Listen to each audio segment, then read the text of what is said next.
Hello everyone, एक बार फिर से आप सभी का स्वागत है। तो आज के इस वीडियो में हम बात करने वाले हैं आपकी बिहार स्टेट की टीचर एलिजिबिलिटी टेस्ट का 2024 में जो होने वाला है एग्जामिनेशन, उसके संदर्भ में। और वहीं पे हम बात करने वाले हैं मोस्टली आपका क्या रहने वाला है मिनिमम क्वालिफाइंग मार्क्स। इस परीक्षा के अंदर आपको एस्टेट 2024 के अंतर्गत आपको कितने मार्क्स यहाँ पर लाने होंगे कि आप क्या हो जाएंगे, आप वहां पर एलिजिबल हो जाएंगे। ठीक है, किसमें बैठने के लिए आप एलिजिबल हो जाएंगे वहां पर पीजीटी के अंदर बैठने के लिए। और उसी के साथ साथ क्या होगा इसका सिलेबस, संपूर्ण सिलेबस जैसे भी कल हमने डिस्कस किया था उसी प्रकार से बताएंगे आपको कि सिलेबस क्या होने वाला है और उसी के साथ साथ एलिजिबिलिटी क्या होगी आपकी। ठीक है, इस परीक्षा में बैठने के लिए अगर आपने एमएड किया हुआ है तो क्या आप बैठ सकते हैं, या आपने मास्टर्स किया हुआ है तो आप बैठ सकते हैं। इससे पहले आप सभी का स्वागत है एक बार फिर से चैनल के ऊपर। तो अगर अभी तक आपने इसको सब्सक्राइब नहीं किया है तो इसको सब्सक्राइब जरूर कर लीजिएगा। ये वीडियो आपको पसंद आता है, कुछ जानकारी मिलती है तो लाइक कर दीजिएगा और शेयर कर दीजिएगा अपने दूसरे फ्रेंड्स के साथ जो एस्टेट पीजीटी वगैरह की परीक्षा इस प्रकार से बिहार में मनोविज्ञान के क्षेत्र में जो भी इस जगह पर है, ठीक है, उनके लिए ये जो वीडियो है काफी यूजफुल रहने वाला है। ठीक है, तो चलिए सबसे पहले बात करते हैं यहाँ पे आपकी किस चीज के बारे में। चलते हैं सबसे पहले आपका जो नोटिफिकेशन है उसके ऊपर और वहां से हम देखते हैं सारी चीजों को। जितना आपके काम का है, जितना हमारे काम का है उसको देखेंगे। यहाँ पर संरचना देखिए, पात्रता परीक्षा के प्रश्न बहुविकल्पीय होंगे यानी कि एमसीक्यू टाइप के होंगे। ठीक है, एमसीक्यू टाइप के होंगे मतलब यहीं पे लिखा हुआ है उसके कितने होंगे, 4 ऑप्शंस यहाँ पर उसके होंगे। अगर हम बात करें वहीं पर पीजीटी की तो पीजीटी की बात करेंगे पीजीटी वाले वीडियो के अंदर। ऑलराइट, प्रत्येक प्रश्न 1 अंक का होगा यानी 150 सवाल, 150 मार्क्स और 150 मिनट आपको मिलेंगे। उसी के साथ यहाँ पर एक चीज जो बोली गई है यहाँ पर ग के अंदर की नेगेटिव मार्किंग नहीं होगी। ठीक है, नेगेटिव मार्किंग नहीं होगी मतलब मान के चलिए आपने पहले प्रश्न का उत्तर सही दिया, दूसरे का सही दिया, तीसरे का आपने गलत दिया, चौथे का आपने गलत दिया, पांचवे का आपने सही दिया। ठीक है, तो आपके टोटल टोटल मार्क्स कितने होंगे, आपके टोटल मार्क्स होंगे यहाँ पर केवल 3, है ना। यहाँ पे 0.25 करके आपका 2.50 इस प्रकार से मार्क्स नहीं आएगा, मतलब नेगेटिव मार्किंग की यहाँ पर उन्होंने बात नहीं की गई है। मतलब जितने सही आपके होंगे उतने ही आपके मार्क्स आपको मिलेंगे। लेकिन यहीं पर एक थोड़ा सा गेम है, उसको देखेंगे हम आगे चल के नीचे। तो वीडियो को अंत तक देखना ना भूलें कि किस प्रकार से नेगेटिव मार्किंग हो भी सकती है और आपको बचना है, किस प्रकार से आप बचेंगे, वो सारी चीजें देखेंगे हम अभी वीडियो के अंदर। तो चलिए, आपने जाना यहाँ पर पेपर पैटर्न के बारे में। अब देखिए यहाँ पर क्या लिखा हुआ है, यहाँ पर लिखा हुआ है नंबर 23 के अंदर मनोविज्ञान 223। तो आपका कोड कितना है, कोड है आपका 2 और यहाँ पे 23 लगा हुआ है, इस वजह से सेकेंड टाइम एस्टेट हो रहा है, जस्ट एक assumption है, ऐसा कुछ नहीं है। 223 जो है ये क्या है, ये आपका कोड है। ठीक है, इसी कोड के सामने आपकी जो एलिजिबिलिटी दी हुई है उस सब की अगर हम बात करें यहाँ पर, तो देखिए मोस्ट सुटेबल क्या है कि आपका मास्टर्स हुआ होना चाहिए और उसी के साथ साथ आपका जो पीजी है वो भी कंप्लीटेड होना चाहिए। किसके लिए, आपको एस्टेट में बैठने के लिए। ठीक है, उसी के साथ अगर किसी बंधु सहपाठी ने क्या किया हुआ है, आपके एम एड किया हुआ है, मास्टर्स इन एजुकेशन किया हुआ है, भले ही आपका सिलेबस सेम हो एमए साइकोलॉजी से या नहीं हो, वो आपको मालूम। ठीक है, और आपने क्या किया हुआ है, आपने पीजी भी किया हुआ है, तो क्या आप एस्टेट के अंदर बैठ सकते हैं? यस, हाँ, आप इसके लिए एलिजिबल हैं। ठीक है, एस्टेट में बैठने के लिए आप यहाँ पर पात्र होंगे, इस बात को आप ध्यान रखें। ठीक है, तो जो भी मित्रगण यहाँ पे जो है एमएड किए हुए हैं वो ध्यान से सुने, कान खोल के। अपने मेलियस इनकस स्टिरअप जो है आपके उनको एक्टिवेट रखिए, ध्यान से सुनिए यहाँ पर कि आपने एमएड किया हुआ है, जमाने में आपने कहीं से भी एमएड किया हो। ठीक है, पूरी दुनिया में ऑल ओवर वर्ल्ड में आपने कहीं से भी एमएड करके रखा हो। ठीक है, भले ही आपने ऑक्सफोर्ड से एमएड करके रखा हो और आपका पीजी है तो आप एस्टेट 2024 में बैठ सकते हैं, इसको आपको कोई नहीं रोकेगा। ठीक है, ओके। सेम चीज आपने दुनिया में कहीं से भी किया हो, लेकिन अगर हम बात करें यहाँ पर आपकी बीपीएससी पीजीटी की, बीपीएससी पीजीटी के अंतर्गत आपने अगर एमएड किया हुआ है, ठीक है, आपने अगर एमएड किया हुआ है और आपका पीजी भी है ना, आपने दुनिया की टॉप यूनिवर्सिटी से आपने एमएड किया हुआ है, लेकिन फिर भी बीपीएससी पीजीटी के अंदर अभी तक जो चला आ रहा है ट्रेंड उस हिसाब से आप टीआरई 2.0 तक आप इसके लिए वैलिड नहीं थे। ठीक है, तो अगर आपने एमएड किया हुआ है और पीजी किया, सॉरी नॉट एमएड किया हुआ है आपने और आपने बीएड किया हुआ है, तो आप ये जो है यहाँ पर इस चीज का यहाँ पर आप ख्वाब छोड़ दें कि आप पीजीटी के अंदर यहाँ पर बैठ सकते हैं। ठीक है, इस चीज को पुनः सुन लीजिए, फिर से सुन लीजिए। एमएड करने के बाद आप एस्टेट दे सकते हैं, सर मैम आप एस्टेट दे सकते हैं, बिल्कुल दे सकते हैं, लेकिन आप एस्टेट पास करने के बाद आप पीजीटी 3.0 या फिर आगे जो भी है, जब तक नोटिफाई नहीं किया जाता है, ऐसा नहीं कि जीवन भर नहीं होगा, जब तक नोटिफाई नहीं कर देते हैं वहां पे समतुल्य विषय के बारे में, तब तक आप इसके लिए एलिजिबल नहीं रहेंगे। लास्ट 2.0 में और 1.0 में क्या थे, एलिजिबल थे नहीं, इसके अंदर भी ऐसे लोगों को बाहर कर दिया गया। एक ही किसी सब्सक्राइबर ने यहाँ पे कमेंट भी किया था कि उसने सब कुछ किया था, एमएड था उसके पास, एमएड था, फिर आपके पास बीएड भी था उनके पास, फिर उन्होंने एसटेट भी क्वालिफाई कर लिया, फिर उन्होंने पीजीटी भी क्वालिफाई कर लिया। ठीक है, वेरी गुड, यहाँ पे सब कुछ सही चला रहा था, लेकिन क्या हुआ, उनको डीवी में बाहर कर दिया गया। ठीक है, डॉक्यूमेंट वेरिफिकेशन में बाहर कर दिया गया। तो यहाँ पर देखिए, यहाँ पे यहाँ से लेके यहाँ तक की मेहनत जो है सारी यहाँ पर बेकार गई, क्योंकि इतना सब करने के बावजूद, अच्छा स्कोर लाने के बावजूद उनको जो है यहाँ पे भर्ती में शामिल नहीं किया गया। तो आप भी इस प्रकार की चीजों में ना फंसे, आपको ध्यान रखना है। एमएड करके आप एस्टेट दे दीजिए, उसको कोई नहीं रोकेगा, लेकिन आप पीजीटी 3.0 के लिए आप वैलिड नहीं रहेंगे जब तक नोटिफाई नहीं कर देते हैं।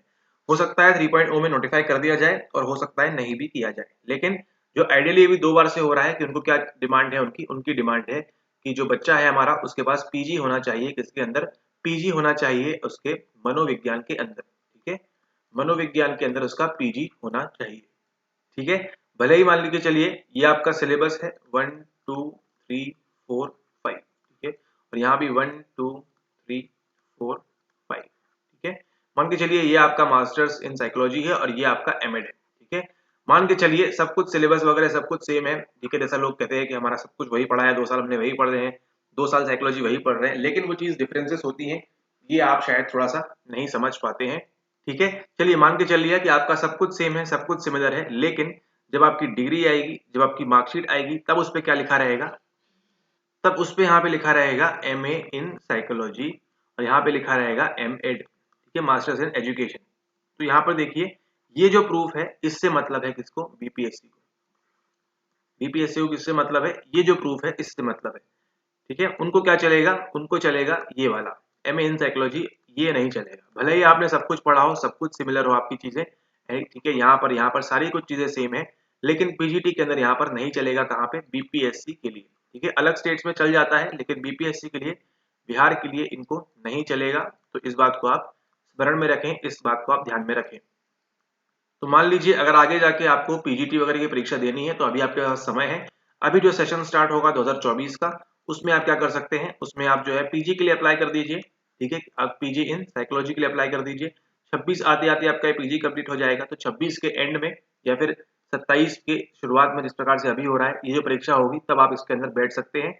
अगर आपकी एज है अभी 30 के आसपास, ठीक है, 30 28 26 ये एज में है आप, और ये सब चीजें आपके साथ हो रही हैं, एमएड करके रखा है, तो आप सेफ साइड में ये कर दीजिए, और साइड में जो चीजें आप कर रहे हैं वो भी करते रहिए। ठीक है, अभी देखिए बोल रहे हैं कि हर साल अगस्त में हम करने वाले हैं, तो आप ये मान के चलिए कि आपने नहीं किया था उस टाइम पीजी, तो ये आपके पास एक ऑप्शन है, लेकिन सजेशन यही है कि आप क्या कर सकते हैं, यहाँ पर पीजी कर सकते हैं। किसी के लिए इसको बाध्य नहीं किया जा रहा, जिसकी इच्छा है करे, जिसकी इच्छा है वो नहीं करे। ठीक है, करना है तो कीजिए, नहीं करना तो मत कीजिए, लेकिन ये आपके पास एक ऑप्शन है अगर आपको यहाँ पर पीजीटी में करना है तो।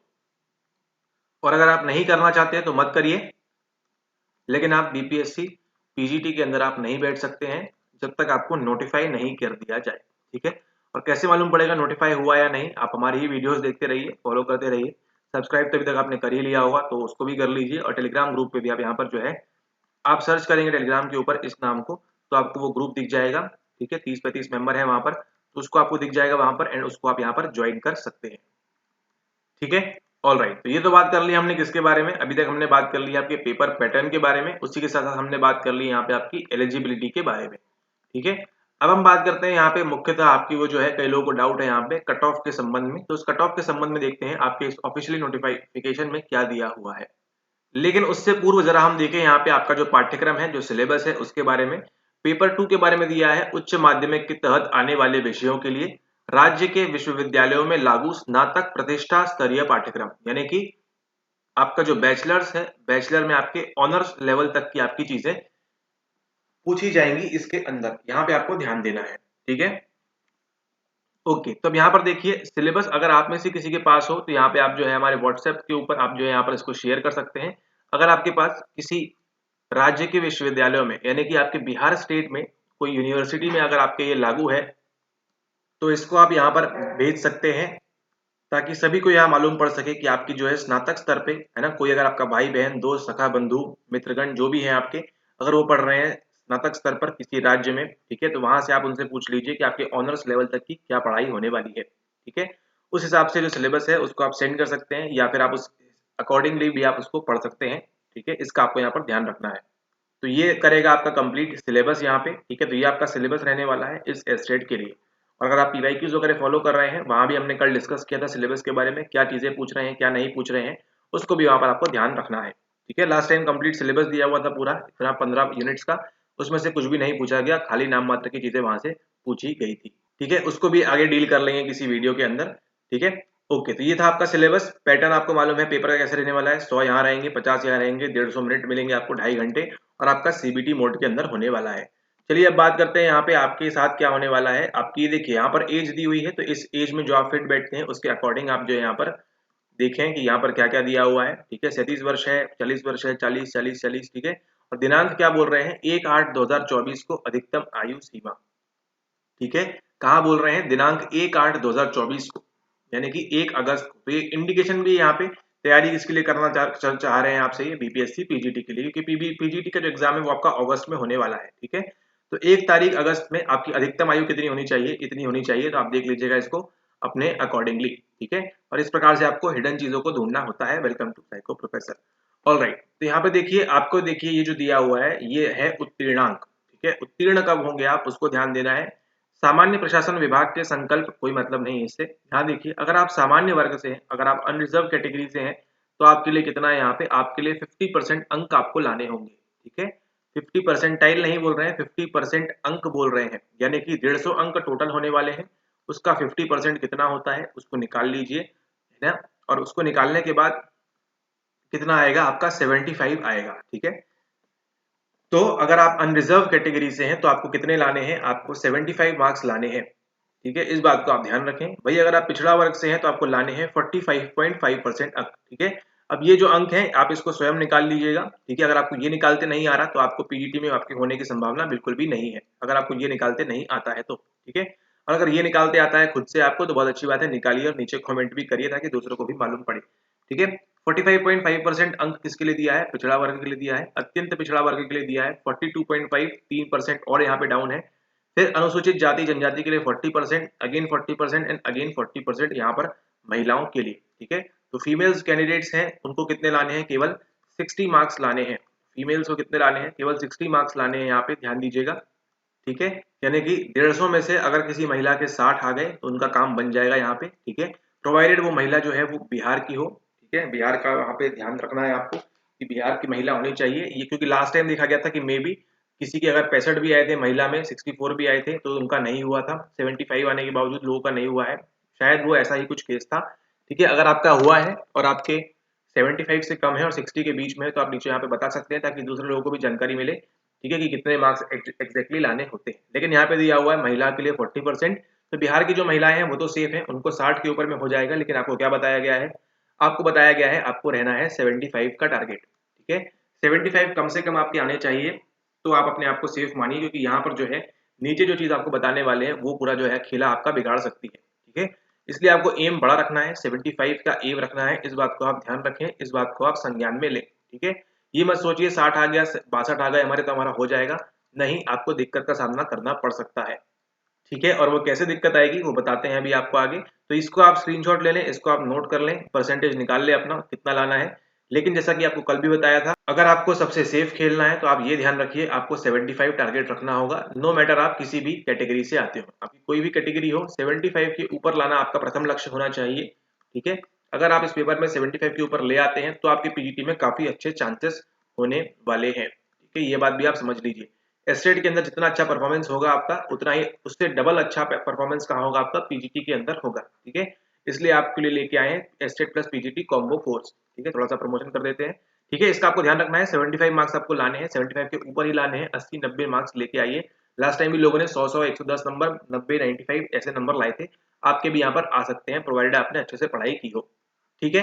ओके, तो ये बात कर ली हमने यहाँ पर आपके कट ऑफ के बारे में भी कि आपका कट ऑफ क्या रहने वाला है, cut off in the sense क्या, इसके लिए आपका उत्तीर्णांक कब मिलेगा, आपको 50% से ऊपर आपको यहाँ पर मिलना शुरू हो जाएगा, ठीक है। ओके, अब हम बात करते हैं मुख्य यहाँ पे, वो है आपको नेगेटिव मार्किंग के बारे में, क्या यहाँ पे नेगेटिव मार्किंग होगी। तो यहाँ पे नेगेटिव मार्किंग नो नहीं होने वाली है आपकी नेगेटिव मार्किंग।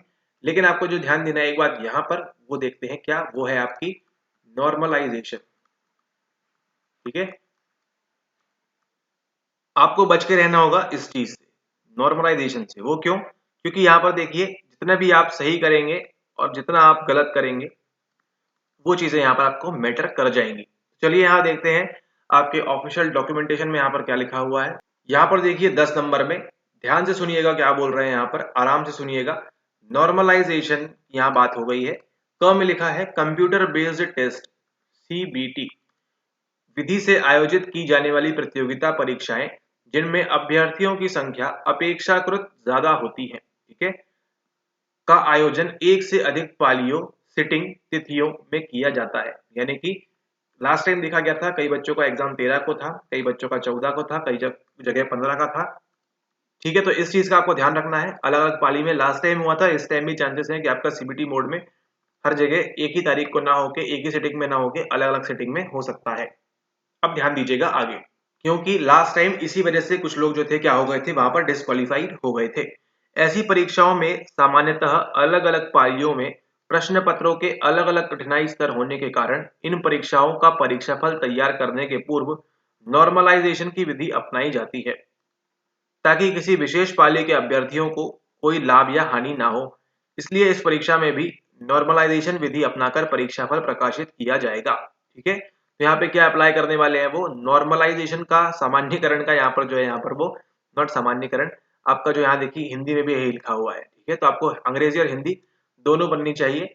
विधि अपनाकर परीक्षाफल प्रकाशित किया जाएगा, इस बात को आप ध्यान रखें। तो नॉर्मलाइजेशन अप्लाई होगा, यस बिल्कुल होगा, क्योंकि बच्चे क्या है 12 तारीख को भी देंगे, 14 को भी देंगे, 16 को भी देंगे, 18 को भी देंगे, मतलब जो भी आप वो डेट्स डिसाइड करते हैं, अलग अलग पालियों में अलग अलग शिफ्ट्स में अगर एग्जाम होता है तो ये प्रक्रिया अपनाई जाएगी।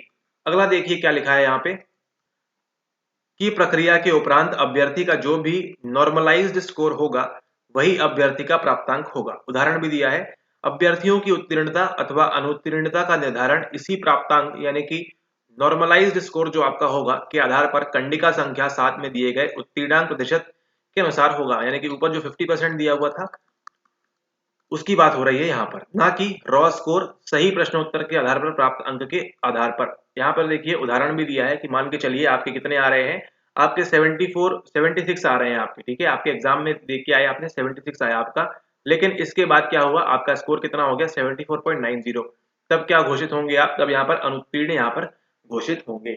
इसलिए क्या बोला जाता है आपको, आप टारगेट रखिए यहाँ पे 100 का, 80 का, आते हैं, लास्ट टाइम भी लोगों के आए थे, इस बार भी आएंगे, तो आपको टारगेट रखना है इन चीजों का।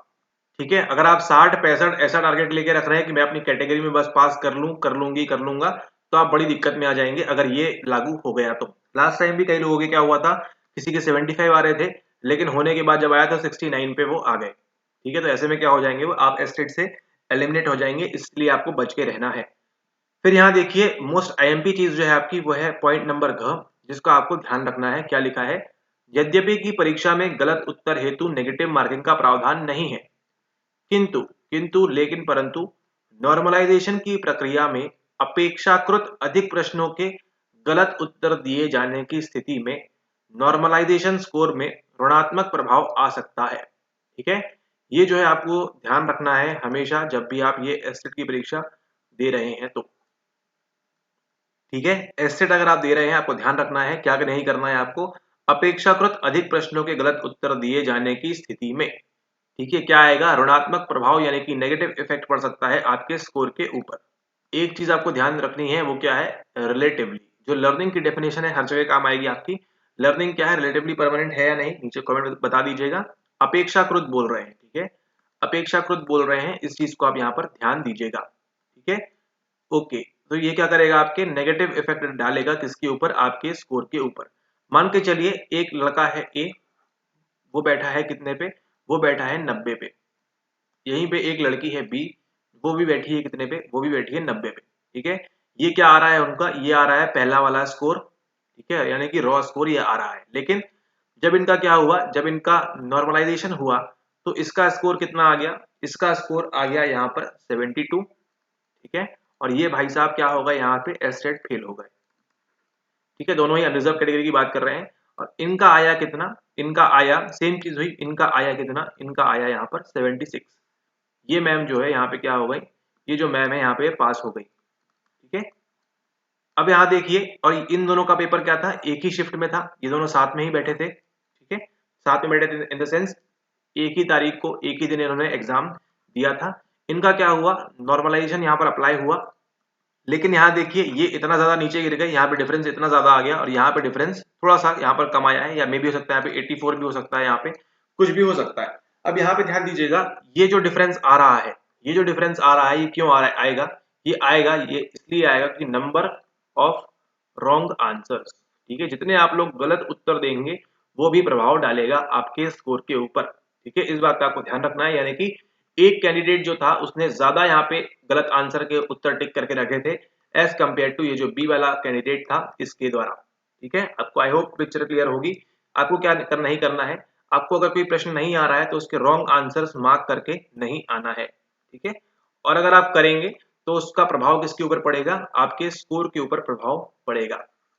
ठीक है, यानी कि नेगेटिव मार्किंग नहीं है बोला गया है, लेकिन चूंकि यहाँ पर क्या हो रहा है, चूंकि यहाँ पे नॉर्मलाइजेशन की प्रक्रिया का इस्तेमाल किया जाएगा, इसलिए आपको क्या ध्यान देना है, आपको ध्यान देना है यहाँ पर कि आप जो क्या करें, आप रॉन्ग आंसर को ज्यादा मार्क ना करें। ठीक है, मतलब ठीक है 150 में से आपने अगर 10-15 मार्क की है रॉन्ग आंसर, ठीक है समझ में आता है, लेकिन 150 में से अगर आप 25 से 30 आप रॉन्ग आंसर्स मार्क करेंगे तो इसका इम्पैक्ट किसके ऊपर पड़ेगा, आपके अगर ये नॉर्मलाइजेशन होता है तो उसके लिए यहाँ पर आपको ये इफेक्ट पड़ेगा। ठीक है, इसलिए आपको यहाँ पर ध्यान देना है।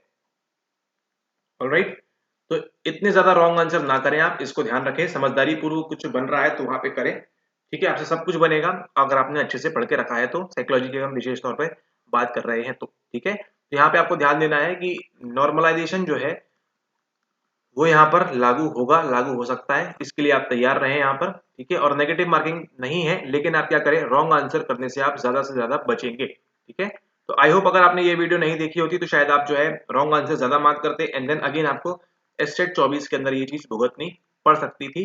तो इसलिए अब आप क्या हो जाइए, अब आप थोड़ा सा यहाँ पर अलर्ट हो जाइए कि हमको समझदारी पूर्वक सही उत्तरों पर टिक करना है, जो हमको आता है, जो नहीं आता है उसमें हम किसी किसी क्वेश्चंस में रिस्क लेंगे हम, जहां पे मान के चलिए आपको 2 ऑप्शंस में कंफ्यूजन हो रहा है वहां पर मार्क करिए, लेकिन जहां पे आपके चारों में ही डब्बा गोल है उसको आप बिल्कुल भी हाथ ना लगाएं। ठीक है, तो इसी के साथ यहाँ पे आपको समझ में आ गया, आपको सारी चीजों के बारे में, आपकी एलिजिबिलिटी के बारे में हमने बात कर ली, आपका पेपर पैटर्न के बारे में हमने बात कर ली, आपका कट ऑफ जो था उसके बारे में बात कर ली, कितना आपको मिनिमम चाहिए, और उसी के साथ हमने बात कर ली आपकी नेगेटिव मार्किंग के बारे में भी। ठीक है, तो देखिए आपके नोटिफिकेशन में ही सारी चीजें दी हुई होती हैं, बस होता है फर्क किसका, फर्क होता है आपके देखने का। एंड इसी के साथ चलिए वीडियो को यहाँ पे समाप्त करते हैं, और आशा करते हैं आप सभी लोग जो है एस्टेट की तैयारी अच्छे से कर रहे होंगे, और अच्छे से करिए। ठीक है, और जाके आगे जल्दी पीजीटी की परीक्षा में बैठिए। इसी के साथ देखिए हमारा चल रहा है फाउंडेशन कोर्स, करना चाहते हैं तो करिए, नहीं करना चाहते तो भी मत करिए, मोस्ट वेलकम आपका दोनों ही सिनेरियोज में। ठीक है, कैसे ज्वाइन करना है, आपको नीचे वहां पर 5 स्टेप दिए हुए हैं, 5 स्टेप को आप फॉलो करें, number 1 step, number 2nd step, number 3rd step, number 4th step, number 5th step. ठीक है, तो इसको आप यहाँ पर आप ज्वाइन कर सकते हैं आपकी इच्छा अनुसार। ठीक है, ज्वाइन करेंगे आपको दोनों पेपर आपके अच्छे जाएंगे, सॉरी नॉट अच्छे जाएंगे, काफी अच्छे जाएंगे आपके दोनों पेपर। ठीक है, एस्टेट प्लस पीजीटी अगर आप ज्वाइन करते हैं, नीचे आपकी कॉस्ट दी हुई है वहां पे, उसको वहां पे पे करके फटाफट से ज्वाइन करिए। अगर आप केवल पीजीटी करना चाहते हैं तो भी वहां पे आप नीचे कॉस्ट दी हुई है, उसको पे करके आप वहां पर फटाफट ज्वाइन करें।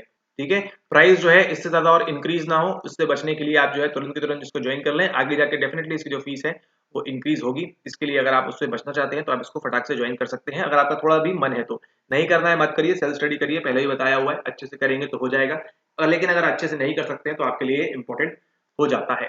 ठीक है, ऑल राइट, इसी के साथ चलिए वीडियो को यहाँ समाप्त करते हैं, मिलते हैं आपसे अगली वीडियो में, बात करेंगे हम किसी और विषय के बारे में। ठीक है, वहां पर हम डिस्कस कर रहे थे पीवाईक्यूज, उसकी वीडियो है उसको आगे कंटिन्यू करेंगे, एंड देखेंगे आगे कि आपको क्या क्या चीजें और पढ़नी है और इम्पोर्टेंट है आपके इस एस्टेट 2024 के लिए। ठीक है, तो इस बात को आप ध्यान रखें, अच्छे से पढ़ाई करें, और अगर अभी तक आपने इसको सब्सक्राइब नहीं किया है तो वो भी कर लीजिए, लाइक कर दीजिए और शेयर कर दीजिए अपने फ्रेंड्स के साथ में। राइट, ओके, और अगर आपको कुछ डाउट वगैरह, वैसे कुछ डाउट वगैरह की बात रही नहीं गई है, सब कुछ यहाँ पे एक्सप्लेन कर दिया गया है। जिस प्रकार से ये वीडियो क्या थी, अपने आप में सेल्फ एक्सप्लेनेटरी थी, यानी कि एक सामान्य बुद्धि वाला इंसान इसको आराम से समझ सकता है कि वीडियो के अंदर क्या क्या बताया गया था। ठीक है, परीक्षा को लेकर सारी यहाँ पे जो बातें थी वो कवर कर ली गई। ठीक इसी प्रकार से हमारे कोर्स के अंदर भी आपको जो वीडियोस हैं वो सेल्फ एक्सप्लेनेटरी होती हैं। आपको केवल वीडियोस देखनी है, उसमें जो बताया जा रहा है उसको फॉलो करना है और कुछ भी नहीं करना है आपको अलग से। Alright, okay. इसी के साथ वीडियो को यहाँ विराम देते हैं। मिलते हैं आपसे अगले वीडियो में। तब तक के लिए धन्यवाद।